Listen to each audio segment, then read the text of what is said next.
Barcelone vient de confirmer cette nouvelle totalement inattendue qui divise actuellement de nombreuses opinions parmi les supporters des culés, où beaucoup considèrent qu'il s'agit d'une excellente nouvelle, tandis que d'autres y sont totalement opposés. Je vais donc tout expliquer en détail sur ce sujet ici dans cette vidéo.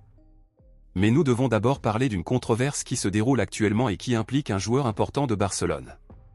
Eh bien, il s'avère qu'actuellement notre milieu de terrain Pablo Gavi a été extrêmement critiqué par les médias sportifs et par les supporters du club catalan en raison de ses performances lors des derniers matchs. Au début de l'année, Gavi était titulaire dans tous les matchs, cependant, les performances du joueur diminuaient et à ce moment-là, il perdit sa place parmi les titulaires et devint réserviste. Beaucoup ne sont pas d'accord sur le fait que Gavi soit une réserve car ils le considèrent comme un élément défensif et offensif extrêmement essentiel dans le schéma tactique de Barcelone.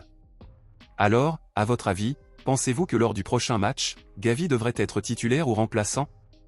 Laissez votre avis ici dans les commentaires.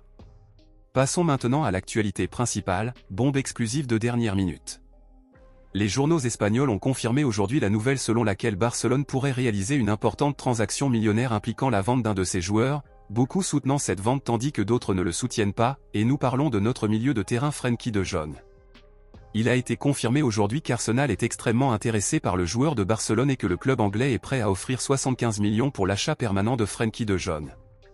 À ce moment-là, Barcelone serait en négociation avec le joueur pour un éventuel renouvellement de contrat, cependant, comme Barcelone compte actuellement de nombreux milieux de terrain, ces 75 millions d'euros offerts par Arsenal arriveraient à un bon moment et ce serait une belle vente millionnaire. À l'heure actuelle, De Jong a retrouvé sa place parmi les titulaires après avoir pris la place de Marc Casado dans l'équipe principale match après match.